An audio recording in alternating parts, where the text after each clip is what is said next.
Hello, everyone, and welcome to the Williamson County Sports Connection. I'm Jack Daniels, your host, and with me for today's show is the head football coach at Spring Station Middle School, Coach Darnell Spann. Coach, welcome to the show. Thanks for having me. I want to start with you, Coach, and just tell us where you grew up, where you went to school, different sports you played. Just tell us all about yourself. Basically grew up in Murfreesboro, Tennessee. Just went to Riverdale High School. Then from there went on and played baseball at Columbia State and Berry College. And came back to MTSU and got my degree, a teaching degree. And started out in Williamson County teaching at Fairview Middle. Stayed there 10 years. And then I moved from Fairview over to Heritage Middle, and a little closer to home to Murfreesboro. And after that, then when Spring Station opened up, Miss Pulliam asked me to come over there to be the PE, football and baseball coach, so I decided to come with her, and here we are. Well, at Fairview Middle now, what would you coach at Fairview Middle? Coach, I helped Chris Hughes with football and also with baseball, did the baseball. Okay, and so when you went to Heritage, were you the football coach at Heritage? Yes, I became the first year came in as an assistant football, and then took over the program after that, and then I was the baseball coach also. So now you've been at Spring Station Schools, what, 3 or 4 years old? This is the fourth year. Fourth year. So you've been the head coach there for the last 4 years? Yes, sir. Now, do you still live in Rutherford County? Still live in Rutherford County, drive back and forth, get on 840. It takes about 25, 30 minutes to get there. So it's not too bad of a commute, because where I live, if I had taught at Oakland High School, it'll be about the same amount of distance. Oh, really? Yeah, with the traffic and all. So this way I'm not fighting any traffic coming here or going home. Yeah, you're kind of going opposite, I guess. Yeah, opposite of the traffic going that way. So now you're teaching PE out there at Spring Station? Yes, sir. Who you teach with out there? Coach Mark Montgomery. Okay. The first year when it opened up, I taught with Eli McTee, and then Eli went up to the high school up at Summit, and then Mark came over from the elementary. Right, so right. We've had a great relationship. Now, Spring Station is one of those schools that just continues to grow. Yeah, they keep growing with the Saturn plant or GM plant opening back up. More and more kids are coming in, and it seems like, once you start winning a little bit, we've had some success last year. More and more kids wanting to come over and see what's going on. Well, we're going to talk about last year just in a few minutes here, but I think as far as the totals, I think you guys were over 1,000 students last year, and maybe getting close to 1,100 students this year. Yeah, we're close to 1,100 this year. A couple more popped in the other day, so everybody's just something about the purple and gold, Vegas gold. Everybody wants to put it on. Of course, they're building houses like crazy down on that south end down there, and so right now that's kind of where they're going to. And I know I've been at Heritage a couple times this fall, and I know that their numbers are going back up, and and I know that there's probably a good little rivalry that has developed between Spring Station and Heritage over these last 4 years, and I'm sure that will continue to go, and it's a good, healthy rivalry. We'll talk about this season here in a little bit, but let's go back to last year, Coach. Yes, sir. Special year for your football program last year. Yes, it was. It started out with the first game. Everybody kind of was all excited about it. Woodland goes down and scores first, and the kids just battled in and kept their heads up. And all our motto last year was just to win one game, because the first 2 years we didn't win any. And so the kids took a beating. The morale was very low, and we just wanted to win one. And a couple of kids said, "Well, Coach, is it okay if we win two?"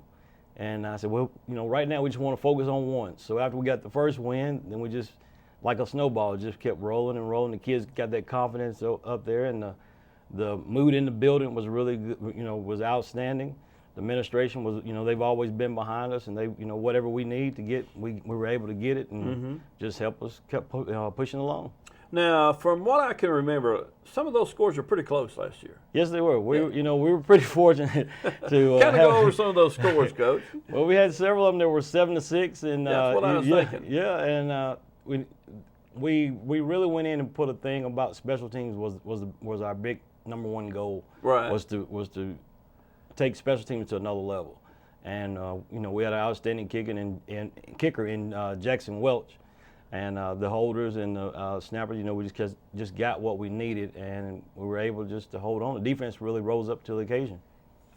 Now, I know at middle school level, for the most part, the entire team is made up mostly of 8th graders on the varsity level, and then your 7th graders play the JV.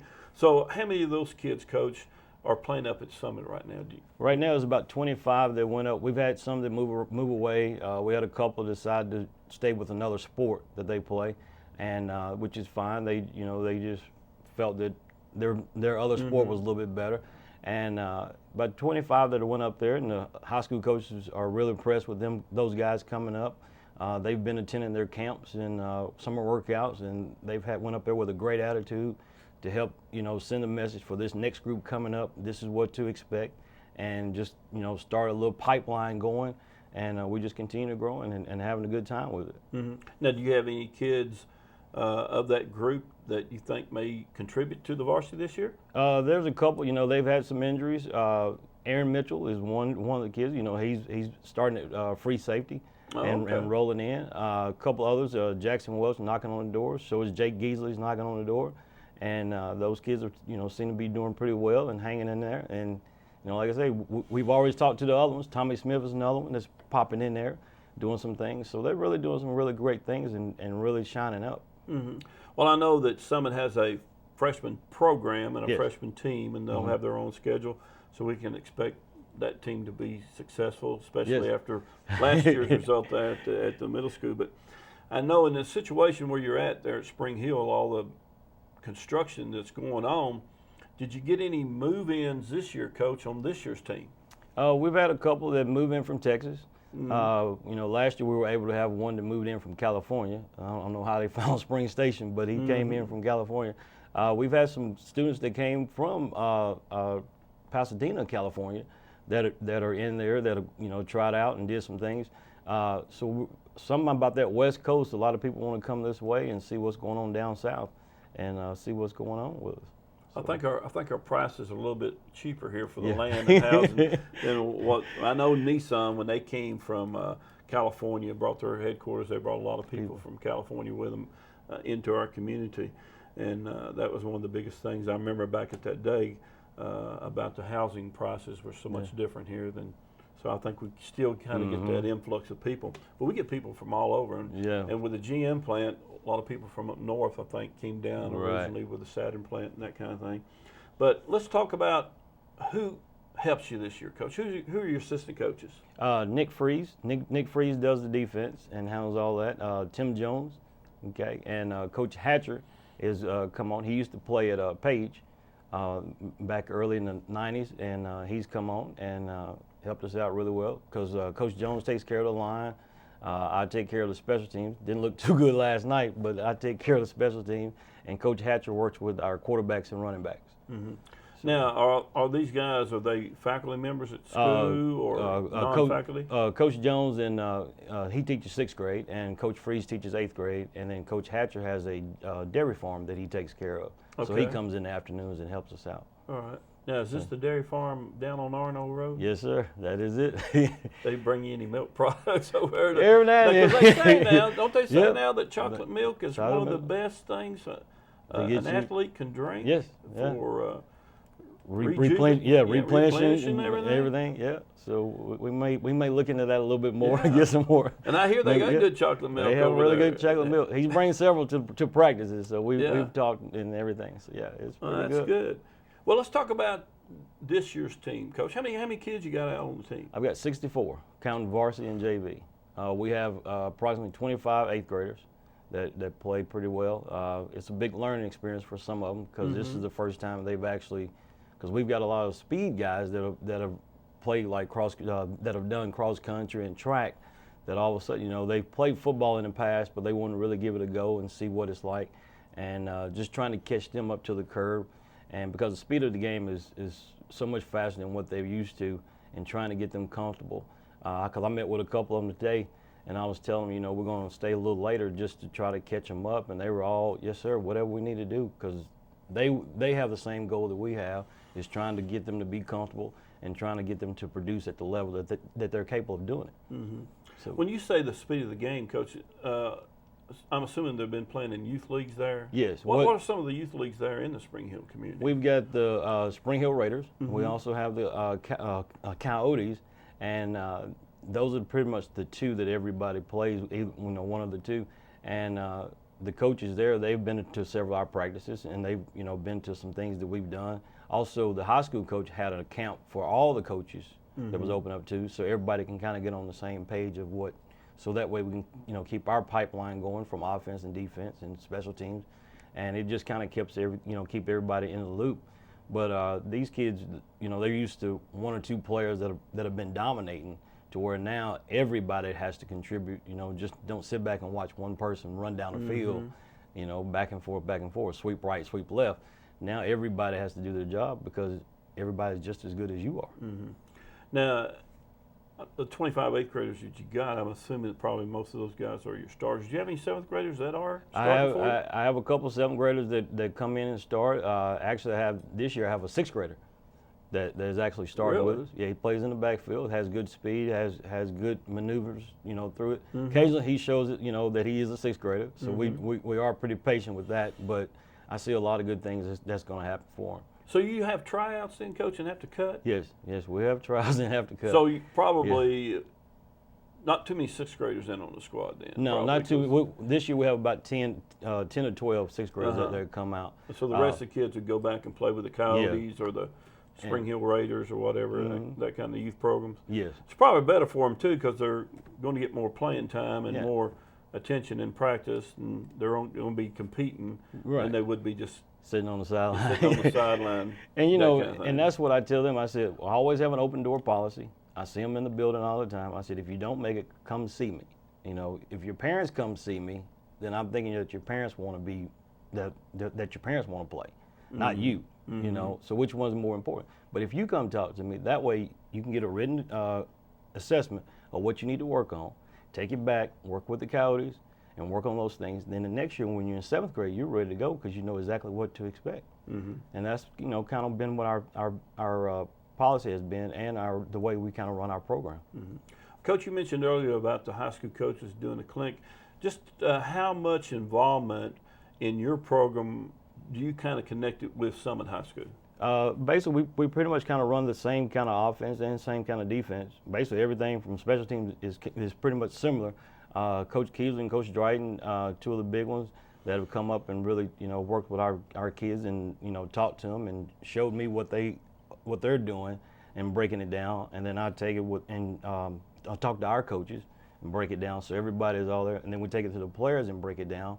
And then occasionally they will come down and just, kind of check, see how things are going, answer any question that the kids may have or that we may have, just try to get everybody to be successful. And that's what it's all about. Our motto at Spring Station for our football team is stronger as one. And if we all come together, man, we can be a mighty blow, but one person is not going to do it all. And if we can get everybody just clicking on the same cylinder, giving everything that you got, the effort part, coming in with the desire, determination, and getting it, then that way it'll help. Last year was tremendous because, the high school coaches came down. They worked with each one individually, helping them out, trying to make sure everybody understood what the system is, answered questions. And we just kind of took it from there and just kind of rolled it. The kids were just like a sponge. They were just absorbing everything in. Right. And then they were kind of like, deer in the headlight look occasionally, with the, I never thought of it that way. I've always kind of done it this way. Now I've saved me some steps. You always hear about false steps. So now they've saved that false step. Now they're in position to make the tackle or make the block. Right. Are you using the same terminology as the high school too? Pretty much, like yes. If they call a play a certain way, you use their terminology? Pretty much. In calling that play? Yeah, pretty much. So we change it just a little bit just to keep it very simple so the kids will know. But we tell them now at the high school, when you get there, it's going to change a little bit. So be ready and make sure that you do your homework. One of the big things that we do now is each kid has a notebook. That that has their playbook. They take notes after they watch the film of the game before. They do a lot of study, and one of the biggest things is the other motto is do your homework. So that way, because if you want to play this game for a long period of time, you have to put the time in to do the homework, and not just on the field. You got to do it off the field too. Well, I know we're early in the season for you guys, but Yes, when this thing's going to be aired, we're going to be about midway through the season. So outside of the Mustangs, who's the team to beat this year in the WMAA? Well, right now, Brentwood's always tough. They pretty much run their, base stuff, but they're very talented in what they do. They're very, their techniques are always precise and very crisp. Woodland's pretty tough. They, like I said, last year's game was, went 7-6, Right. and they were pretty tough. Heritage game was pretty tough. They beat us this year. They got a couple big guys that are up front that are blocking for them. They did, a lot of good things. It can be a toss-up with anybody. Seemed like everybody's kind of back and forth. Hillsborough had a big win yesterday, and so they've got some good things that are going on in there. Basically, it's got just kind of, I think we've got, as far as WMAA, we've got a very solid group of coaches that really determined to be very good at what they're doing and pushing the kids to get to the next level. So it could be a toss-up with any other team. Well, we have 9 teams in the WMAA, and that's a Williamson Middle Athletic Association. And this is the first year in which everybody's playing everybody. You like that format, Coach? Yeah, I like it because that way, because to be a true champion, the way everything's set up by playing on a regular season, in the past it's always been, well, you didn't play my team, so how do you know? This way everybody's know, and you play once and you see what happens. It's not like the BCS where you get the championship game where Alabama and LSU get the another time. You got to make it happen, and that's what the kids have to learn is when you go out, you got to give your best effort because you might not get another chance. Which in this case, you don't get another chance to play them again. You have to give it your best. Well, I know on our first game this year, we started on the first day of school, August the 9th, and I know that early start didn't give coaches a whole lot of time, but from that first game, there was a little problems about where we're going to play that game. I mean, we're supposed to be playing over at Heritage. It's their home game, and they got some problems over there on their fields. And we tried to get it over to the Spring Station field. We had some problems there. We ended up going to Summit. We want to thank those guys at Summit for Chad Kirby and Dr. Farmer for allowing us to be up there and play on them. I mean, they've always, any game that we want to play up there, have always been, open up the door and whatever. But yeah, it was kind of, back and forth. But at the end of the day, you have to play the game. And, you just got to go with it. You can't make excuses and say, well, we didn't know, back and forth. That's what the kids are going to do. But I tell them, I said, we just play the game. Yeah. Well, Coach, I'm going to go through just a couple of little scenarios here. And you kind of give me your philosophy. Now, listen to this one now. Cloud of dust or let it fly? Are you a cloud of dust guy or a let it fly guy? Pretty much let it fly. Okay, so you like throwing the football down the field? A little bit throwing the football down the field, but, you have to go with what you have. I think this year would be more of a cloud of dust. Last year, with a little bit of cloud of dust. We had a mixture of both. But we've got a pretty good quarterback right now. We're trying to develop to where we can get out there. We've had good protection.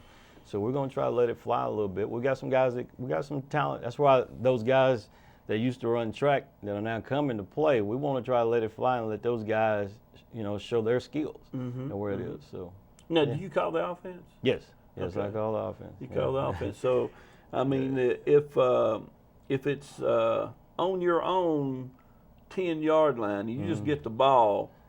First play, are you going to let it fly? No, I think if I let it fly, I think all my coaches will jump on me and roll me down the hill along with some parents. Okay. But if we score a touchdown, then everybody's jumping and saying, a great call, great call. But no, pretty much we just kind of go what we have.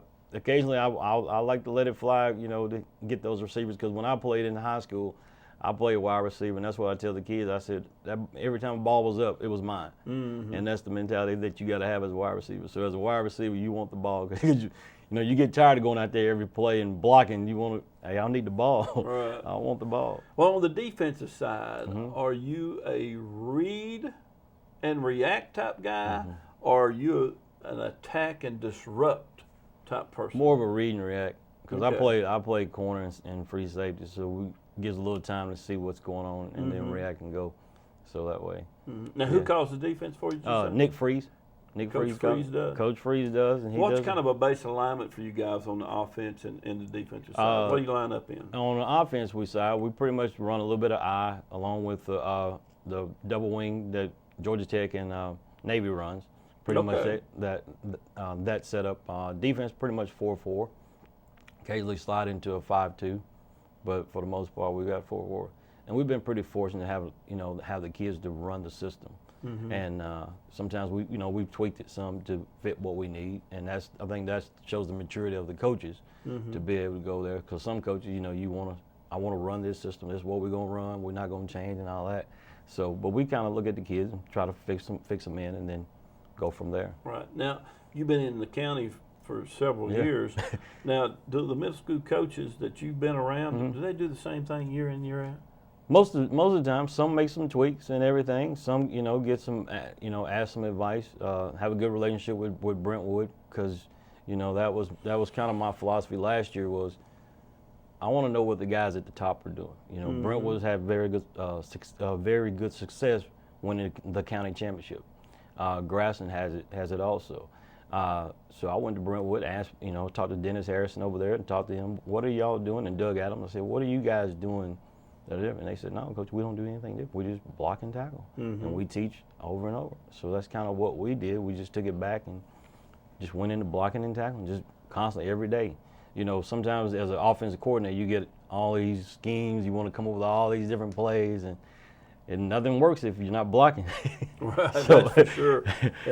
Don't do any good. You got to get back to fundamentals at some point, don't you? Yes. Yeah. Kids may not like it, but you got to get over that. Now, Coach, you guys do, or do you have any kind of weightlifting equipment there at your school in which you've got the kids working out? What we do is we have a lot of dial bands, some medicine balls. Okay. Now we do have access to go up to the high school and work with some of their equipment sometimes. We do a lot of plyometric stuff. Basically, it's a lot of body stuff. We watch pretty much the gorilla workouts that's on an app. We also do the Insanity video, the P90X stuff, the stuff that the kids can go home and be able to do. Sure. And get themselves in tone. A lot of them get out in the parking lot and push vehicles.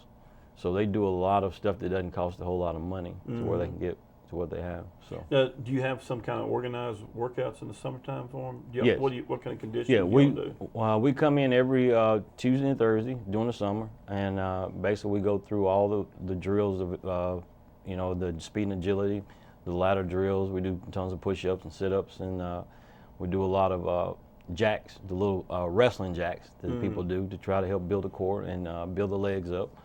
We do a lot of box jumping and just explosion off the, so the kids will be ready to get off the ball.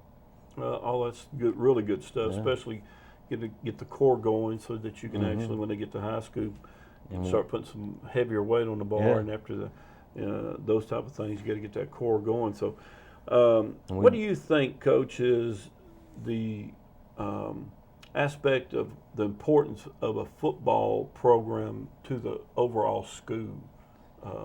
I think because when you deal with a lot of kids, in our case with football, because we have so many, that touches so many different classes and everything, to where the regular kids see football players every day, and they have classes with them.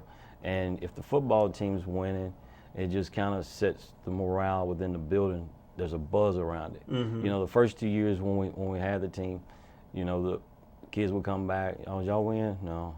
Oh, well, then it got to, how bad y'all lose? It wasn't. So then, it kind of plays on you and wears you down.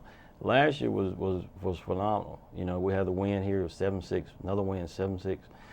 So the kids are like, man, something's going on. I need to get out there. I need to see what's going on. So it brought more kids going. So then the parents are excited because those kids getting out of the house, they don't have to worry about it. So we had several tailgates where the kids stay after school to go to the games. I mean, we had 100-something kids every tailgate, and they would stay, and that was just kept boosting them around. And now you got the football team boosting, which helps the volleyball team, which helps the girls soccer, boys soccer, track and golf, and tennis to keep going. And everybody's just, hey, what's going on? What y'all doing? The buzz kind of gets out. So, so the winning of the football team last year kind of bled over to the other programs, and they kind of continued that throughout the course of the year. Yeah, and then the discipline problems in the school are down because those kids want to go to the game.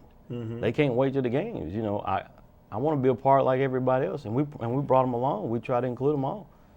So, well, Coach, outside of Spring Station, I know most football coaches watch a little bit of football. What's your next level of most enjoyment? the high school, college, or NFL? Pretty much college. Okay. Go out, college and high school. Because on Friday nights I go up and help with Summit and see those kids, and that's pretty enjoyable. And the bye week that we have, I usually go home and watch Riverdale and Oakland, and that's pretty good. But I like Saturday morning college football because because one is I have a lot of respect for a lot of the good coaches such as Bobby Bowden, and Steve Spurrier, those type of coaches, and you always watch and see what they're doing, and you try to implement some of that into your program because of those are role models for you. But I pretty much like college football on Saturday mornings. So who's your favorite college football team? Florida State. Florida State. Florida State.